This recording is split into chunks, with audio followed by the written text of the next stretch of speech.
Hello and welcome to Spill the Tea. True Stories, the place where real life is more fascinating than fiction. Sit back, pour yourself a cup of tea, and let's dive into the moments that stay with us forever. We're starting now.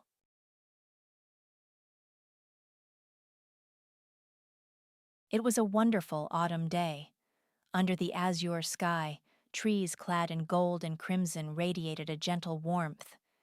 The air, clean and cool, was intoxicating with the scents of damp earth and fallen leaves.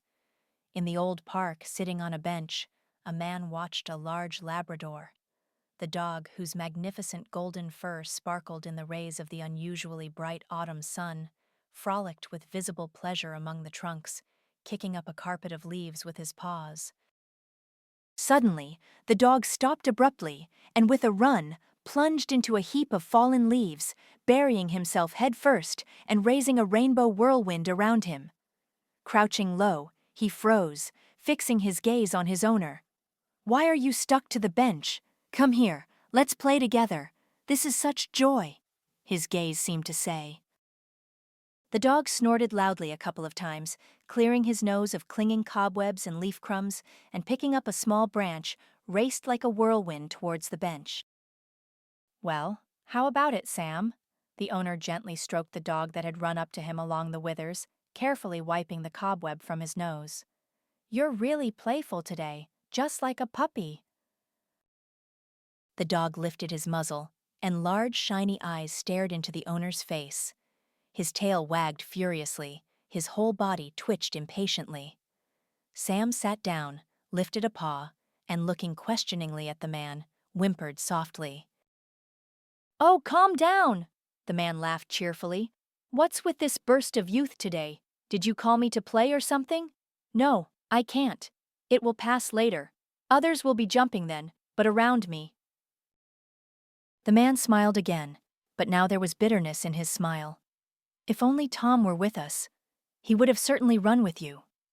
The man suddenly fell silent. A spasm crossed his face, as if from pain, and he added, pushing out the words with difficulty, "And if Laura were here, I'm sure she would have gladly jumped with you. I remember all your antics.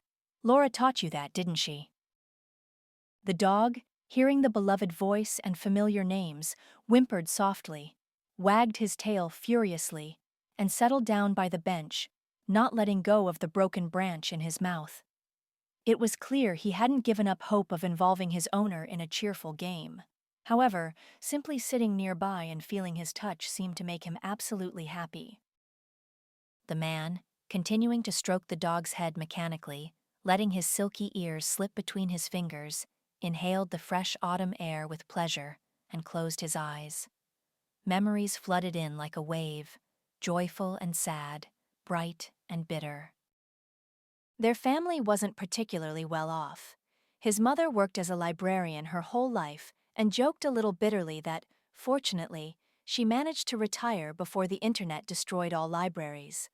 His father was a foreman at a factory. He spent his rare free hours reading newspapers, looking suspiciously at his wife, and demanding excellent grades from his son. Robert, who loved his mother immensely, was somewhat afraid of his father, although he felt some strange, forced affection towards him. George remained a stranger to his son, incomprehensible and distant. It was difficult, but Robert never managed to change his attitude towards his father. Perhaps, as he grew older, he might have understood his father better, established a connection with him, but there wasn't enough time. George passed away suddenly.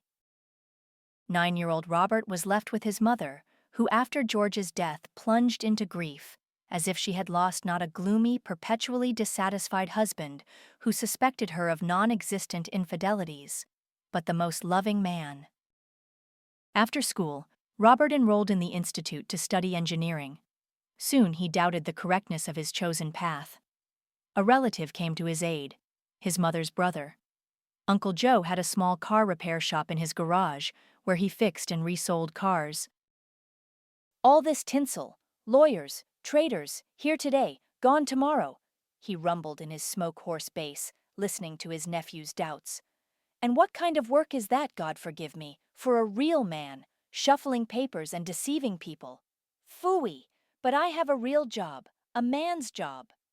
Uncle Joe proudly straightened his shoulders and began pounding his chest with a considerable fist, the skin of which forever bore traces of engine oil. I'll always have clients and work. I'll always earn enough for a piece of bread and butter, and if I want, even with caviar. And you, Robert, come on over to me. I'll introduce you to real work. You'll start doing what they teach you in theory at those institutes. And besides, you'll start earning at least a little money. Stop living off your mother. This was an argument, and a very weighty one. Robert had long been trying to earn some extra money, but all of this, together with his mother's modest pension and his even more modest student stipend, barely allowed them to make ends meet.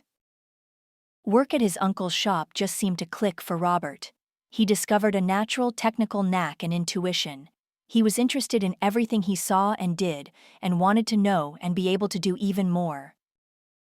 "Yes, Robert, your hands are golden, of course," said his uncle. "With hands like that and a bit more brains, you'd be priceless. Now you study," he added sternly by way of admonition. Robert studied easily and with pleasure. In the evenings and on weekends, he worked in the shop, quickly gaining practical experience. Within a year, he was trusted to repair cars on his own. First simple cases, then increasingly complex and responsible ones. Time flew by, and 5 years later, by the time he graduated, Robert Miller had become an accomplished mechanic who, despite his youth, enjoyed considerable authority among car owners, perpetually worried about endless breakdowns. "Robert, dear, this is so wonderful. I'm so happy, so proud of you." His mother proudly stroked her son's new diploma with her palm. "This is such a proper profession for a man." "Yes, Mom. Do you really think so?" Robert looked at his mother playfully. "But if I were a lawyer, that's more prestigious, and my hands would be clean," he added, looking at his palms, covered in calluses, small abrasions, and indelible oil stains. "Oh, come on, son, that's nothing. My brother Joe, of course, talks too much, but he's right about this. You have a wonderful man's profession." His mother smiled. "Just don't laugh, Robert, dear. But I always thought the ideal family was an engineer husband and a doctor wife." "Mom, where did you get that idea?" Robert burst out laughing. "Why a doctor specifically? What nonsense! I, for example, could never, under any circumstances, fall in love with a woman doctor. I think they're all somehow cold and detached." Son and mother laughed cheerfully, happy. Robert's categorical stance regarding women doctors wasn't without reason. It was difficult for him to explain, but from early childhood, everything related to medicine caused him unpleasant feelings. Robert desperately avoided trips to the clinic, cried during appointments, and hid from the pediatrician who came to the house.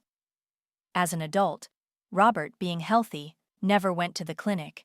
Convinced that a cough and runny nose were not reasons to die, he habitually ignored medicine as well as seasonal colds. However, this time he couldn't avoid a visit to a medical institution.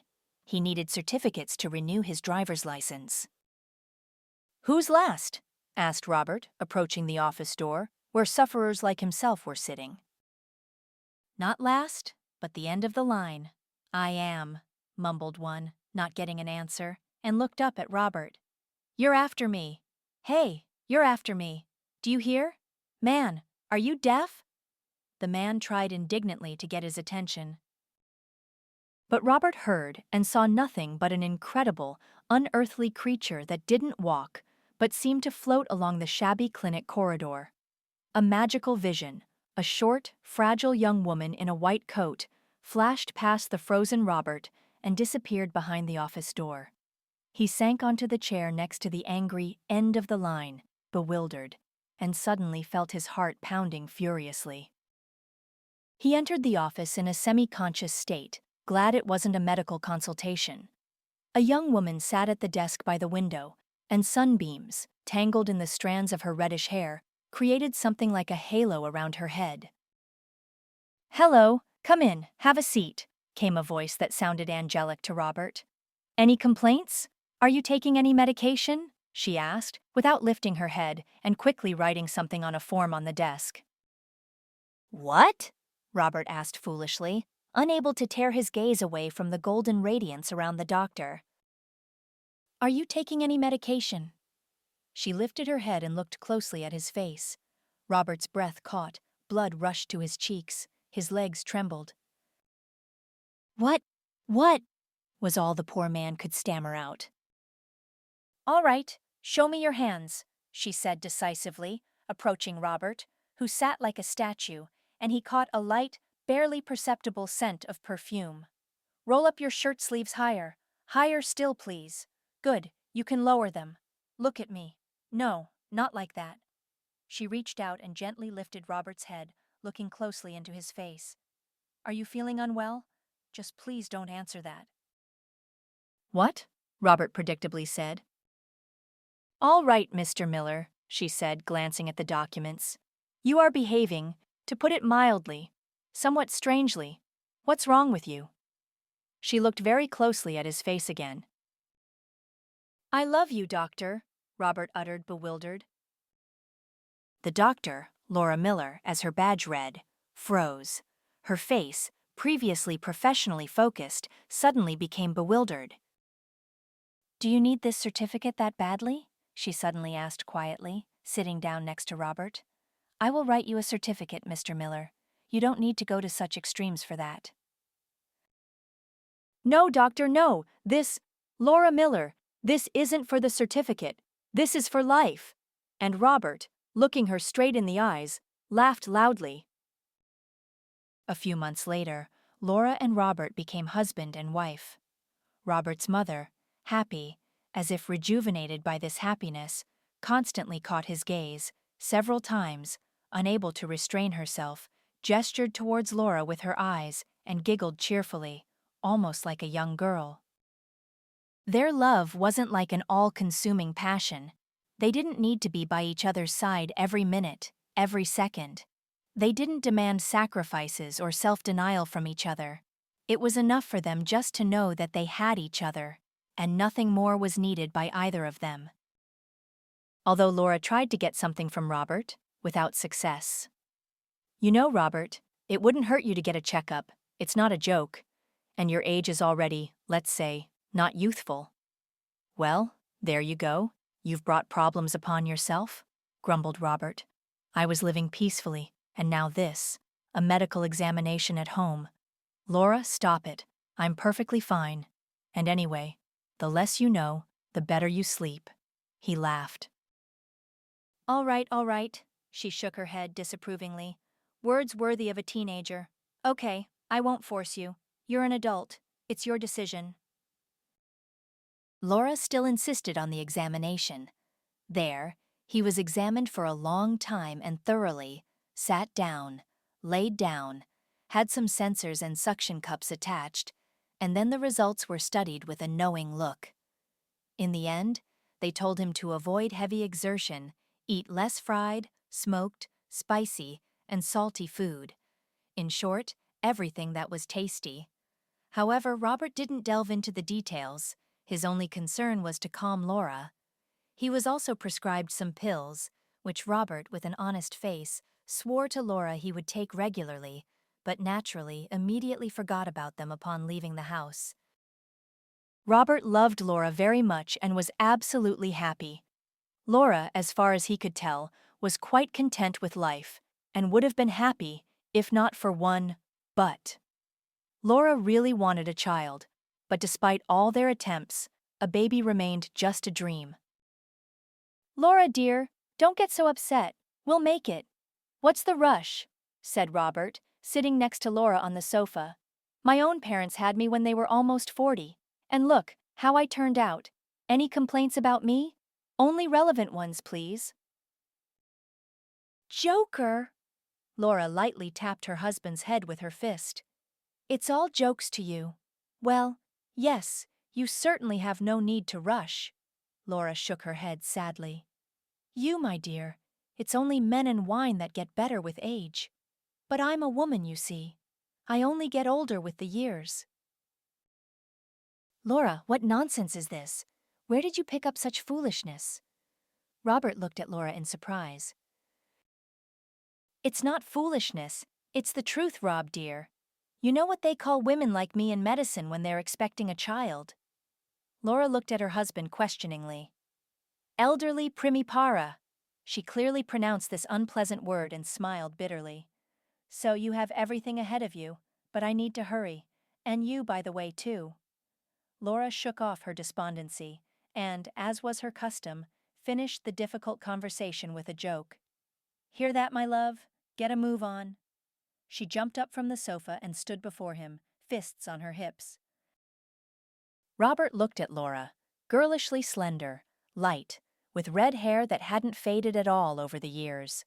He looked at her familiar face, into her eyes, in which, as friends said, devils danced, and felt a familiar, demanding, irresistible desire that hadn't faded over the years. He jumped up, hugged his beloved, and it was as if the higher powers had heard this conversation. Exactly 9 months later, the elderly primipara Laura, who carried the pregnancy easily like a 20-year-old girl, quickly and easily gave birth to a boy. Robert, stunned by the unfamiliar emotions, thoughts, and anxieties, held his son for the first time, looking fearfully at the pink, wrinkled face. The answer was an unexpectedly serious gaze. Redhead, the happy father breathed out. Laura, he's a redhead, just like you.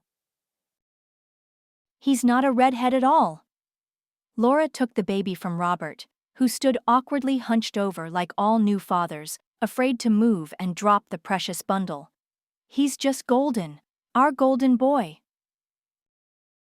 Their son was named Tom. Long awaited, hard won, born late, he became the light of his parents' lives, their joy and hope. Tom grew into a healthy, bright boy. He didn't shine with special talents, but he studied steadily, without failing.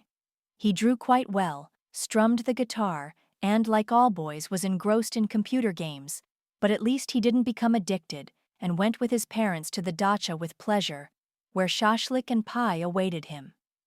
True, such joint family evenings and trips as a trio became increasingly rare.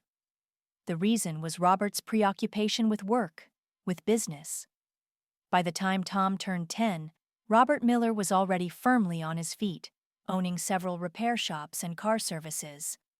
And it all started with that very uncle's shop where he had worked part-time since his first year. Childless and much aged, Joe completely handed over the shop to his nephew a few years after Robert graduated. At the same time, he negotiated the right to come by any time and, if he wished, as he put it, shake off the dust, by helping with simple repairs. True, in most cases, Joe's visits boiled down to discussing Robert's skill and business acumen. Look at this, he would explain once again, with feeling and pleasure, to some old client or friend. It was me who made Robert do this back in the day. Without me, he'd be shuffling papers somewhere right now. But with me, he became a master. And what a master! See? Honest to God, he's already bought so much equipment here. Everything doesn't even fit in the premises anymore. Listen, he tells me, I'm opening a second shop, Uncle Joe. I'm going to build a network of services. What a fool. Do you hear? Can you imagine how they'll tax him? And he'll take out more loans for equipment, for rent, for salaries for those loafers. Does he need this? He should just sit quietly, turning wrenches for bread and caviar. He has golden hands and a mind that works. God grant everyone such. But no, he's sticking his nose God knows where. Joe would erupt in a fit of old smoker's cough, shaking his head indignantly and waving his arms, while his eyes shone with pride for his nephew. Robert's business was large and troublesome, taking up more and more of his time. Robert, here's the thing. Tom and I have talked and decided to get a dog. Laura looked carefully at her husband, who had unexpectedly stayed home in the evening and hadn't rushed off somewhere on an urgent call, as usual. A dog? Robert was shocked and indignant. Do you have any idea what having a dog in the house means? It's noise, fuss, fur, dirt, all sorts of germs in the house. He thought for a moment and for some reason added, "Fur everywhere, you understand. And most importantly, Laura, you have to walk it every day." Laura looked at Robert mockingly, and at his last phrase she laughed cheerfully. "Every day, really? Truly?" She shook her head, playfully feigning surprise. "I really don't know what to say. You've simply amazed me. Imagine that, walking every day. And I always thought dogs peed once a week. You take it out, say, on Tuesday, and forget about it until the next Tuesday." "Are you mocking me?" stated Robert, looking at Laura, shaking with suppressed laughter. He did in fact like dogs, but preferred to do so at a distance, abstractly, so to speak. As it happened, he himself had never had pets, neither in childhood nor in youth. True, when he was about 12, to his considerable fright, he was given an aquarium with fish, which, despite all his efforts, for some reason quickly and quietly died. Robert then felt a strange relief, which of course he carefully hid from his family. Keeping a dog, in his view, was an extremely troublesome affair, involving endless worries and the necessity of doing things he absolutely didn't want to do. For example, trudging out into the rain and slush instead of lying on a cozy sofa under a fluffy blanket and watching a favorite movie. "Why do you need this?" Robert made another attempt to influence his wife. "Why do you need another dog? Don't you have enough worries with us?" Laura looked into his eyes. "I don't have enough worries, can you imagine? And most of all, I miss you." Laura lowered her hands, moved away, and sat down on a stool. And then suddenly she added in a completely different tone. Hearing it, Robert looked up at Laura in surprise. He had never heard such a voice from her. Dry, as if belonging to a stranger. "I don't understand why you're bothered by the inconvenience of a dog. You're never home anyway. What difference does it make to you who lives here?" He exhaled indignantly. And Laura, without letting him object, continued. "I've wanted to talk to you for a long time, dear. Now we will, since it's turned out this way. We miss you. Do you understand? Both of us. These endless trips of yours, business trips. You've been coming home just to sleep for a long time now. What's more, just to sleep. We don't even see you at night. Do you think I don't know that you've gotten used to sleeping on the sofa in the living room?" "Laura, I do that so I don't wake you up." Robert looked at his wife indignantly. He was deeply hurt that what he considered his great sacrifice for the sake of the family was now being held against him. "Laura, I work like a dog, earning money for you, so you can have everything." Robert was almost shouting. "I'm doing this for your sake, by the way." "You don't need to do it for my sake," Laura replied quietly. "Do you hear? If you want to do something for my sake, for Tom's sake, please just be with us more often and longer." For some reason, Robert's throat tightened. "Laura, I'll try," he said and added, "Forgive me, my dear." "Try. I forgive you." Laura raised her eyes to him, with a familiar gesture tucked the unruly red strands behind her ears, and added mockingly, "And we're getting a dog anyway." A couple of weeks later, a funny, chubby Labrador puppy, stumbling over its own paws, appeared in the house. "Oh, Laura, dear, you even chose a dog like yourself, a redhead," Robert blurted out, laughing foolishly. "No, but really." The Labrador's eyes circled the coffee table with suspicious persistence. There, clearly within the puppy's reach, lay a plastic folder with business papers, and Robert really didn't like the intense attention Sam, as the little mischief maker was named, was paying to it. "You're both kind of, well, in short, it's good with you," Robert twisted out, and immediately sprang from his seat with a woeful cry. The puppy needed only a second to snatch the desired folder from the table and try to disappear with it into the depths of the apartment. Even caught by the scruff of the neck, Sam tried to defend his prize, and the folder that ended up in Robert's hands was already considerably chewed and slobbered on. "Laura, I take back my words," he shouted. "With you, yes, it's good, but with this parasite, it's simply impossible. What a rascal! And how did he manage to chew, tear, and slobber on everything like that in just a few seconds? The puppy sat at Laura's feet with an almost human smirk, and she laughed cheerfully. This was just the beginning. While Sam was growing up, Robert lost count of the ruined shoes, the scratched wallpaper, and as for how many documents left unattended the tailed shredder ruined, it was impossible to count. At the same time, Sam stubbornly chose things belonging to the head of the family.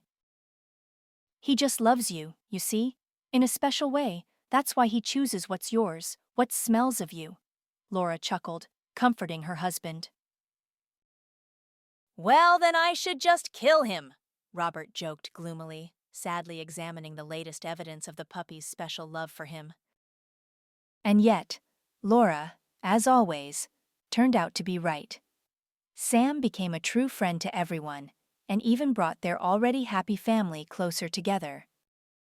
Everything collapsed in an instant. Laura was hit by a car driven by a completely drunk brat. She was taken to the hospital in critical condition, where she died a few minutes later. Robert learned of Laura's death by phone. They called him from her mobile phone. "Laura, my dear, hello," he shouted into the receiver, answering the call. "Laura, listen, you're always scolding me, but imagine, I dropped everything and got tickets to the seaside for the three of us. Here, we're flying on Monday. Arrange for leave at your hospital urgently. Laura, hello, can you hear?" He suddenly fell silent, sensing rather than hearing the suspicious silence on the line. And suddenly he became scared. The silence suddenly became sticky and suffocating. It seemed to envelop him, making his heart beat faster and faster. "Excuse me," an unfamiliar male voice said on the phone. "Are you Robert Miller?" "Yes," Robert rasped in reply, his voice suddenly hoarse. "And what relation is Laura Miller to you? Is she your spouse?" "No, she's my wife," he replied, not understanding anything and not grasping the word spouse. How could his Laura be a spouse? Spouse was something cumbersome, awkward, tiresome, like an old wardrobe. But Laura was his wife, his beloved, his friend, his sunshine, his happiness for life. "I am very sorry, but I must inform you of an accident. She died without regaining consciousness. Unfortunately, we couldn't do anything." The strange voice continued to say something, and Robert held the phone, clenching it with his fingers, trying to grasp one simple thought. Laura, his wife, his beloved, his friend, his happiness for life, was gone. The following days passed in a kind of haze, a fog. He went or drove somewhere, did something, replied to words, shook hands, took calls. And he couldn't shake the feeling that all this was being done by his double, while he himself, the real Robert, was observing the events from the side. He saw his double collect Laura's body from the hospital, how this double sat silently by the coffin, accompanied it to the cemetery, and lowered it into the grave. Then this double returned home, walked the dejected Sam, hugged him, lay down on the sofa, and closed his eyes. The next morning after the funeral, Robert was completely alone. Even this imaginary double, as if having performed all the hard work for him and seen Laura off on her final journey, disappeared. The morning was sunny and bright. Robert woke up to a sunbeam dancing across his face, tickling and blinding him. "Who didn't close the curtains yesterday? Some housekeeper," he mumbled, getting out of bed. "My mood is awful for some reason. Maybe I didn't get enough sleep? And Laura ran off somewhere before dawn. I wish she'd come back soon," Robert thought lazily. "Laura isn't coming. She's never coming. You'll never see or hear her again. Never," flashed mercilessly in his mind. And as if in response to this thought, something tore in his chest with unbearable pain, crushing his ribs, it seemed, and ripping his insides.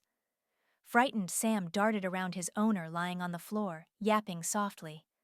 Alarmed, sleepy Tom ran in at the noise, called an ambulance, which, fortunately, arrived on time. After the heart attack, Robert, thin and quiet, realized he would have to learn to live again. Learn not to think in the mornings why Laura isn't calling them for breakfast. Get out of the habit of waiting for weekends to rush out of town, the three of them. He, Tom, and Laura, taking Sam along. Not to remember that this American film shouldn't be put on, because Laura couldn't stand the lead actor. He was literally going crazy from these constant, uncontrollable lapses into the past, and the agonizing returns to a reality where Laura wasn't. Having recovered a little, Robert started going not to the office, but to the car repair shop. And the old, faithful work, to which he had dedicated so many years, repaid him in kind. It accepted him like a good friend, occupied his hands, time, and thoughts. Robert gladly pulled on an old, oil-stained jumpsuit that he hadn't worn for many years, and, to the astonishment of the mechanics and everyone who looked at him like a demigod, climbed into the inspection pit. At first, the service workers looked at him with surprise, feeling awkward in his presence. In the eyes of those around him, one could read, "What whim has come over him? What nonsense! The man has money to burn, and he's sitting under cars, up to his ears in oil, his fingers are bruised, he's eating some rubbish. It's all incomprehensible and strange. And besides, he's hanging around here unnecessarily. Now we can't slip out for a smoke." Days passed, months went by, and he continued to work regularly in the shop for several hours a day, just like everyone else. Having gotten used to the owner's presence, the workers greeted him warmly and sincerely, calling him Miller among themselves. If, busy with his main affairs, he suddenly didn't come to the shop, they understood that he was missed. "Jenny, hello!" the mechanic shouted to the incredibly beautiful secretary from the central office. "Do you need the boss? He's in Bay 3 today." Jenny, as usual, ran in the indicated direction with a stack of documents. Working binges.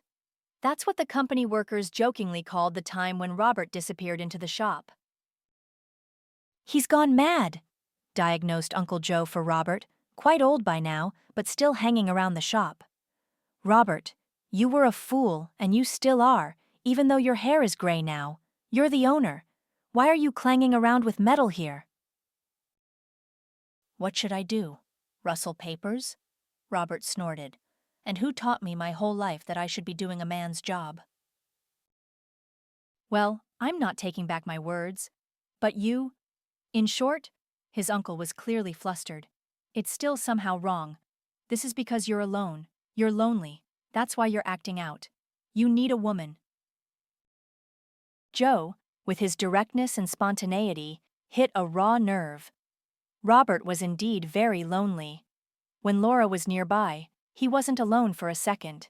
He felt their connection, even when Laura was far away. But the pain remained. Mom and Sam, of course, were nearby. But his son, his only, beloved, cherished one, couldn't fill the void that had formed in his father's life. Laura's death, for some reason, didn't bring Tom and Robert closer, as might have seemed, but on the contrary, pushed them apart. 16-year-old Tom, having experienced his grief for his mother intensely and demonstratively, withdrew into himself, into his own world. To his father's attempts to talk, to connect, Tom replied with rude frankness, "Dad, let's be honest. You won't replace Mom for me anyway, and you were always just an okay father. As for money and everything else, no questions there, I'll give you that. But don't pry into my soul." Robert tried to understand. Tom behaved decently, didn't demand anything extra, didn't pick up bad habits. But the feeling that he was living in the same apartment with a nearly stranger, a completely unknown person, didn't leave Robert. He should have been beaten like a rug. Uncle Joe expressed himself as always, simply and categorically. And now what? And only faithful Sam, waiting for Robert at home, exuberantly happy at his owner's arrival, reminded him of his past happy life. During one of his working binges, Robert finally ushered out the office workers who had been bothering him with questions for a long time, and with pleasure immersed himself in a complex engine repair. The work completely engrossed him, and he didn't immediately notice the female voice coming from the small manager's office. I called, you scheduled me for a repair, and now you're refusing to take my car? This is outrageous. I absolutely refuse to leave, do you hear? Hello, Robert, wiping his hands as he went, approached the shop manager Chris, who was listening to the woman with a suffering expression on his face. The lady, judging by appearances, was very irritated and accompanied her words with energetic gestures. May I ask what happened? He looked at the woman and smiled kindly. However, it wasn't difficult to smile at her. The lady, despite her nervous state, turned out to be a pretty young woman of about 25, with huge gray eyes, a turned-up nose, and long, light, fluffy bangs that she constantly blew off her face with a funny, loud exhale. Hello? She turned sharply to Robert. Another specialist. Am I supposed to tell everyone here the story? Maybe instead of talking, someone will work on my car. My dear girl, Robert said softly, and was inwardly very surprised at this word, spoken thoughtlessly but sincerely. After Laura's death, he hadn't felt anything towards any woman that even remotely resembled emotion. I'm not your dear girl, the lady interrupted him decisively. All right, not dear. Miss, Robert didn't let himself be sidetracked. Let's calm down and figure out the situation. What exactly happened? Tell it again? She gasped indignantly. Chris. Robert looked questioningly at the manager standing nearby, who had been staring intently at the problem the whole time. Mr. Miller, it's simple. Chris stepped forward decisively. The woman. He glanced at the piece of paper in his hand. Jessica Miller did indeed book an appointment with us, but unfortunately during the phone conversation, she incorrectly stated the make of her car, and now it's all become clear. I tried to explain to the lady that we can't repair her car because we don't have the equipment for cars of that make. She needs to go to a dealership service center. But Jessica Miller doesn't want to listen. And so, Chris threw up his hands, his whole demeanor showing what he thought of some ladies who don't understand anything and don't want to listen to intelligent people. Understood. Robert, having listened to Chris, turned his gaze to the woman and smiled slightly. Jessica Miller, I'm not mistaken. I'm afraid we really can't help you. But I'll write down an address for you now, call them, and I think. Listen, I don't care what you think. Your sign says car service, right? She pointed to her car with an expressive gesture. Car? That's right, isn't it? So what? She looked at Robert ironically. That means you'll fix it. Jessica Miller, please understand, this is in your interest. Robert paused for a few seconds, choosing his arguments. Look, if you suddenly, God forbid of course, have a toothache, you'll go to a dentist, not an eye doctor, right? And if you accidentally end up at an eye doctor's, you wouldn't demand that he treat your tooth anyway, would you? Chris snorted, trying to stifle his laughter. That's some kind of nonsense, the woman muttered, feigning inflexibility, although it was clear she was tired of arguing. But she decided to have the last word anyway. Fine. I promise I won't let this go. I'll complain to your superiors, and not to some manager or some other boss. I'll complain to your owner, the proprietor. In short, whoever is in charge here. Really, this is simply unbelievable. A customer arrives, and they refuse them service. What kind of business is this? She looked back indignantly at the service mechanics, who were stifling their laughter, and having listened to the conversation, were now eagerly awaiting the outcome. Well, that's your right. In that case, to avoid putting things off, allow me to introduce myself, Robert began. What do I care about you? She stamped her foot in indignation. Her rather high heel twisted, the young woman swayed and would have fallen if Robert hadn't caught her arm. A light, barely perceptible scent of tart perfume wafted towards him, and her silky hair brushed his cheek for a second. And suddenly he felt excitement and surprise. He was alive again, immersed in these forgotten sensations, a little frightened by them. He didn't immediately understand what she was saying. Jessica pulled her hand away, which he was still holding, and said, "All right, get ready. You and you." She quickly pointed a finger at Chris and Robert. "I'll make sure you're fired. Clear?" She looked back indignantly at the service mechanics who were now openly laughing. The next day, he was working in his office at the company's central headquarters and was hardly surprised when the door flew open abruptly and Jessica entered the room swiftly with a stubborn expression on her face. "Hello? I understand you're the owner of the car repair shop on Oak Street?" She sat down decisively on the chair opposite. "Well, I must tell you, with workers like the ones there, you'll soon be ruined. I bring my car in, and they refuse to take it. My model, you see, isn't the right one.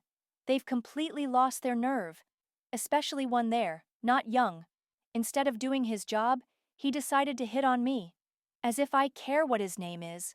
Just tell—" She stopped, bewildered, with a smile mid-word, finally looking at Robert. A few seconds later, with a now familiar gesture, she brushed the two long bangs from her face and smiled sheepishly. "Oh, it's you," the woman said, astonished.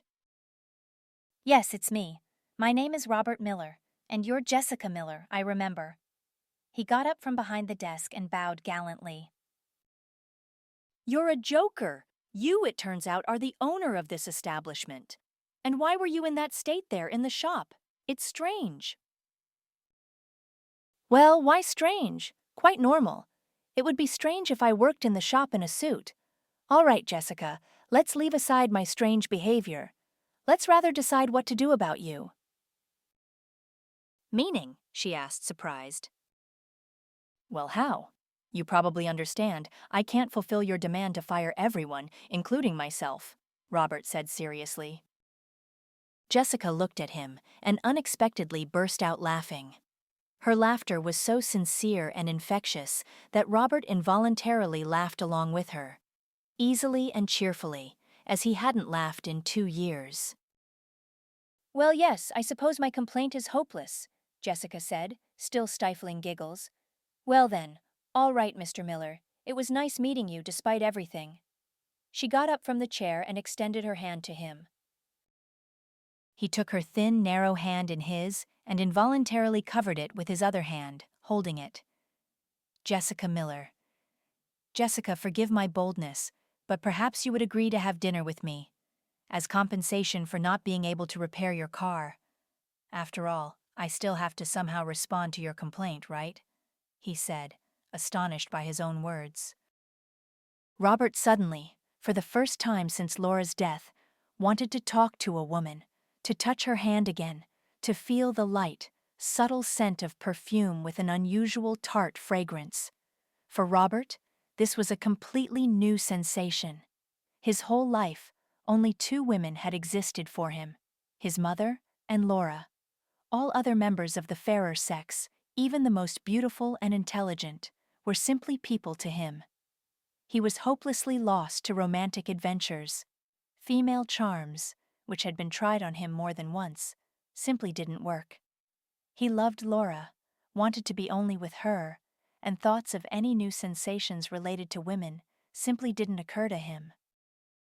"Well, if there's one thing I'm sure of, it's Robert's faithfulness," Laura used to laugh. "Your husband, by the way, is a catch. Where is he now? Do you even know? At work, you say? Right, right. Oh, watch out. If you keep sitting around in your sweatpants, someone will steal your man." "Well, if they steal him, then that's fate," Laura replied philosophically, but she was being sly. For some reason, she was absolutely confident in her Robert, and every day she saw in his eyes that her confidence was justified. "So, do you accept the offer?" He looked at Jessica's face and smiled. "And you know what? I do accept," Jessica suddenly replied. 20-year-old Jessica was charming.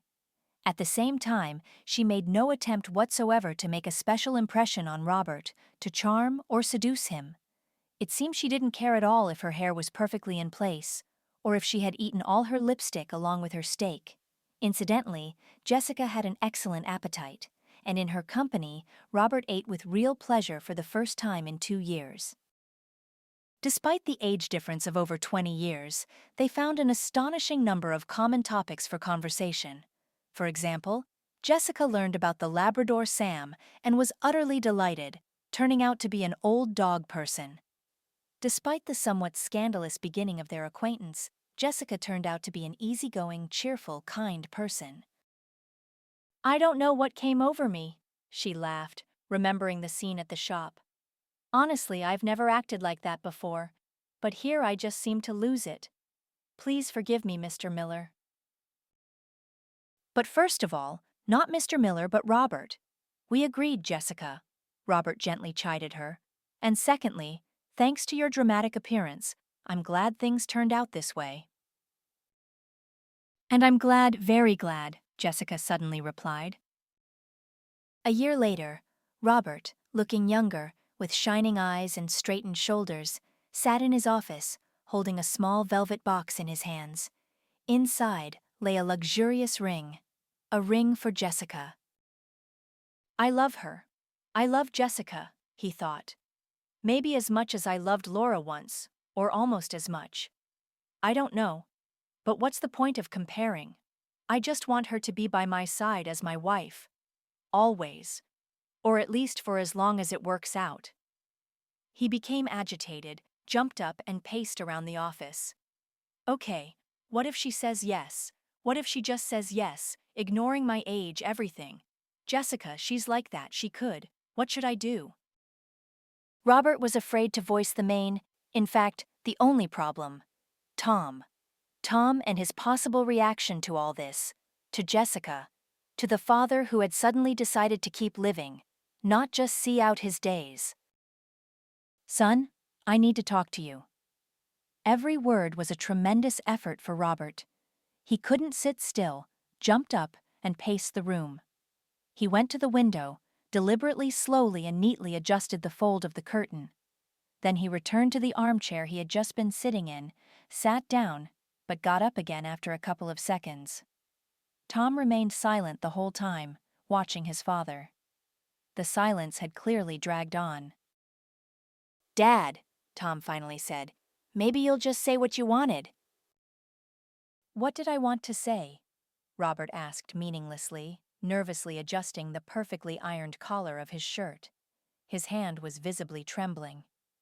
"Tom, well, it's hard for me to talk to you about this, but I want to be honest with you. I really hope you'll support me and understand.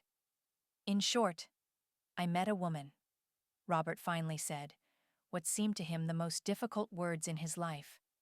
"She's good, smart, decent, beautiful. In short, I like her very much, and, it seems, strangely enough, she likes me too. I'd like to introduce you to her," Robert mumbled, not daring to look up at his son. "What about Mom?" came the voice from above. "What about Mom?" "Tom!" He finally looked Tom in the eyes. "Mom is gone. She's been gone a long time. I loved your mother very much, son, very much, and I still love her and miss her terribly. You know that perfectly well." "You miss her? Really? Well, I'll be." Tom snorted ironically. "But I see that doesn't stop you from having affairs." "Don't you dare talk to me in that tone!" Robert found the strength to look sternly at his son. "And choose your words, please." "Listen, father." Tom called him father for the first time in his life instead of dad, and this unfamiliar, alien, as if forged word unpleasantly grated on Robert's ears. "Maybe this is a joke. You're playing a trick on me, aren't you? Come on, admit it." "No, Tom, I'm not playing a trick on you. This isn't a joke. I really want to introduce you to Jessica. I would like—" "I don't want to meet any Megan," the guy shouted. "Not Megan, but Jessica," Robert corrected his son. "It doesn't matter. Megan, Jessica, Sophie, or even a tangerine. I don't care. I couldn't care less, you understand? Don't you dare bring her here. Got it?" Tom yelled. "All right then." Robert got up from the armchair and paced the room. He barely restrained himself from slapping his son. "I dare remind you that this is my apartment, and I will decide what I do. Now and later. Do you hear me?" He looked at Tom. And if you don't like something, well, let's decide. Are we going to live together anymore, or not? Robert's voice didn't tremble and didn't betray the turmoil that was raging in his soul and thoughts. It seemed he managed to appear resolute and firm, because Tom stopped shouting and watched his father silently and attentively. And suddenly he blurted out, "Are you really going to kick me out of the house because of some—" "Careful, Tom," Robert sharply interrupted his son. "Careful. Think before you say something that can neither be excused nor fixed later." "Dad, what are you doing? You're over 50, and your heart is acting up." Tom, obviously changing tactics, resorted to the heaviest, most merciless arguments. "What kind of courting can there be at your age? It's time for you to retire, to think about your pension, and you suddenly decided to chase women in your old age." Tom was almost shouting, having completely crossed the line. Robert listened to his son's hysterical outbursts. Of course, Tom was overwhelmed by resentment and jealousy towards a strange woman. He was clearly overdoing it with the maximalism with which 16-year-olds judge their elders. The guy was talking absolute nonsense. And yet Robert clearly understood what a wall of rejection and misunderstanding he was about to face. "Lord, what am I doing?" Robert suddenly thought clearly, continuing to listen to Tom's yelling. "What am I doing? After all, she's half my age." And Tom's reaction, that's typical. Everyone will think that, if not say it. Absolutely everyone. "Yes, yes, of course I'll marry you, Robert dear," Jessica exclaimed with delight, completely forgetting about modesty. "I really want to be your wife." "Thank you, Jessica dear. I'm so happy. Only forgive me. We need to talk." He struggled to find the words, forcing them out, although he had rehearsed this conversation in his mind 1,000 times. "Jessica, you understand. I'm, to put it mildly, not a young man," he mumbled. "Do I ever understand? How? I'm not a girl either," Jessica snorted. "Jessica, my dear," he sighed painfully. "But you know what I mean, don't you?" "Yes, I know, of course." Her voice became hard. "You're significantly older, and I'm unforgivably young. And also, I'm marrying you solely for your money, to take everything from you and run off abroad with a young lover. Oh yes, and one more thing. You have a bad heart. I can use that, finish you off, and voila. I'm the heiress to everything. They'll definitely tell you that many times." "Jessica," he exclaimed, "no, let's talk. Let's say all this nastiness out loud." "I know all this perfectly well, Robert, and I also know that you're ruining everything right now. You're ruining possibly the happiest moment of my life. Robert, my dear, my love, let's do this." Jessica wiped away her tears, lifted her face, and looked him intently in the eyes.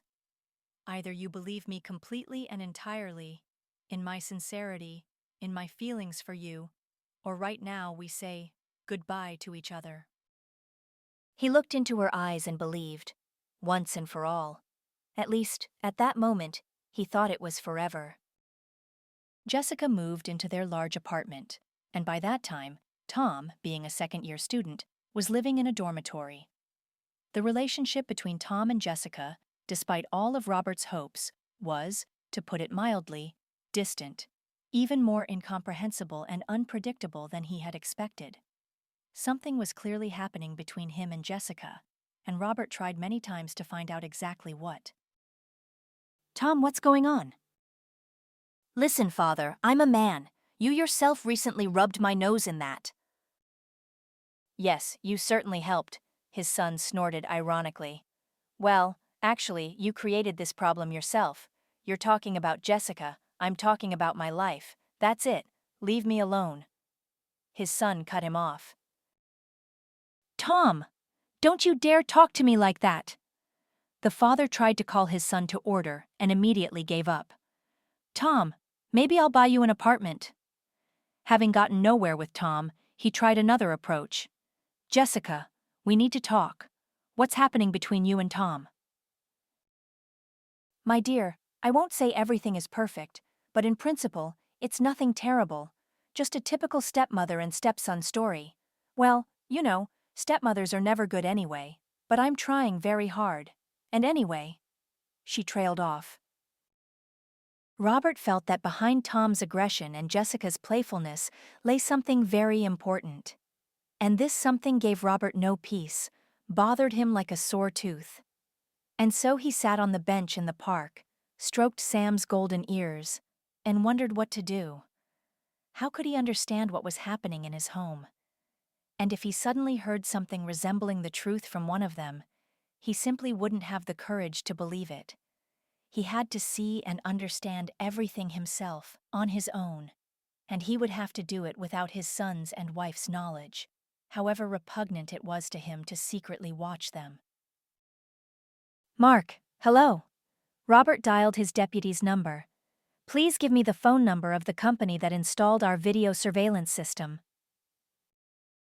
The next day, a quick young man taught Robert the intricacies of surveillance. The camera is tiny. You can install it anywhere. Higher up is better, so nobody accidentally bumps into it. He lowered his voice mysteriously. There's no sound, but the image quality will be excellent at any distance. The company guarantees it. Having installed the camera in the living room, Robert went to work, sank wearily into the armchair in his office, and turned on his laptop. There was no sound, but the image was clear, just as the technician had promised. Tom was the first to come home. He wandered around the apartment, then returned to the living room and settled down directly opposite the camera, turning on the huge wall-sized TV. The guy sat on the sofa in a free, relaxed pose. Alone in the apartment, he didn't need to play the role of someone offended or deprived. His face, so similar to Laura's, so familiar and dear, caused Robert, watching the monitor, a pang of poignant, sharp love for his son. He painfully wanted to drop everything, run home, grab this long-legged, tousle-haired, snub-nosed creature, his Tom, dear, and hold him tightly, tightly. Ask for forgiveness for everything done and not done. Say how much he loved his son. Lost in his feelings, Robert didn't immediately realize that something was happening in the apartment. Tom's posture changed. He was still sitting on the sofa, but he had tensed up completely, as if bristling. His face took on its usual sullen, angry grimace. On the sofa, instead of the sweet, nice Tom, a copy of Laura, sat a wary, angular guy emanating anxiety and aggression. Jessica entered the room. Judging by how their lips moved, they were talking. Jessica smiled slightly, apparently asking Tom something.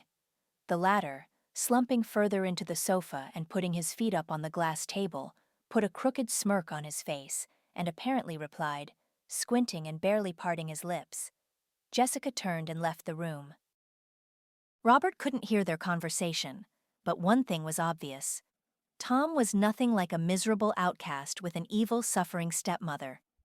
And Jessica clearly hadn't turned into a fury in her husband's absence. Rather, it seemed the opposite. Tom was behaving in his usual rude manner, and Jessica was trying to smooth things over with patience and calmness. Robert, not knowing why, continued to watch his son sitting in the living room. Tom suddenly looked where Jessica had gone, stood up, and with cautious movements, clearly trying not to make noise, moved towards his father's study. Disappearing from the frame, he reappeared on the monitor a couple of minutes later. One hand was in his jeans pocket, and it looked very much like he had just put something in there. His chest on the left ached as usual.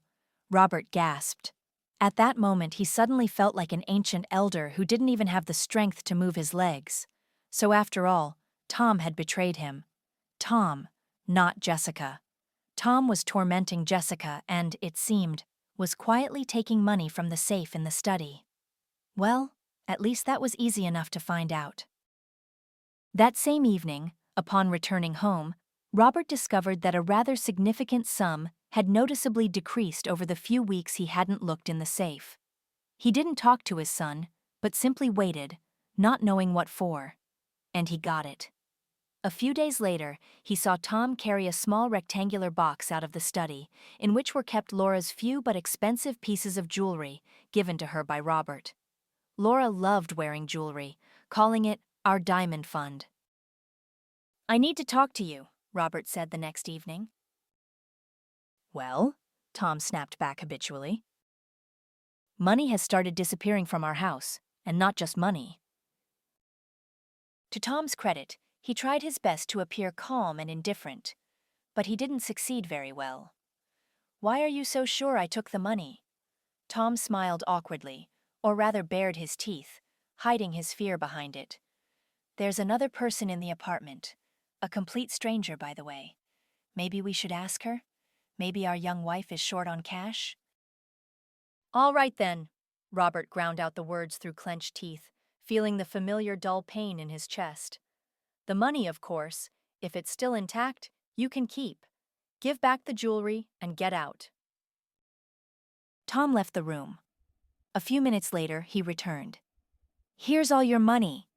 He threw the wallet at his father's feet. "I didn't take a single ruble. You can count it. But I won't give you the jewelry. They'll be kept by me. You can call and file a police report for theft. I don't care. I won't give them back even if they put me in prison. These are Mom's jewels. I won't allow some strange woman to wear them. Do you hear?" By the end of the sentence, Tom's voice, trembling more and more, finally broke, and the guy, unable to bear it, sobbed. Robert stared at his son with wide eyes. Before his eyes, the husk of bitterness, cynicism, and lies seemed to fall away from Tom. Standing before him was his beloved only son, his and Laura's, their golden boy, confused and lost in his fantasies and delusions, but still his own dear Tom, still hopelessly yearning for his mother, and having driven that longing so deep inside himself that it turned into hatred. Hatred towards his father, Jessica, towards the whole world where his mother wasn't. "Tom, forgive me," Robert said softly. Tom lifted his tear-streaked face to his father and said quietly, in a barely audible whisper, "And you forgive me, Dad. Forgive me for this, and for Jessica. I love you, Dad." Robert took a few steps and squeezed his son's outstretched hand with all his might, and around them jumped, barking happily and shining with golden fur, not knowing what he was so happy about, Sam.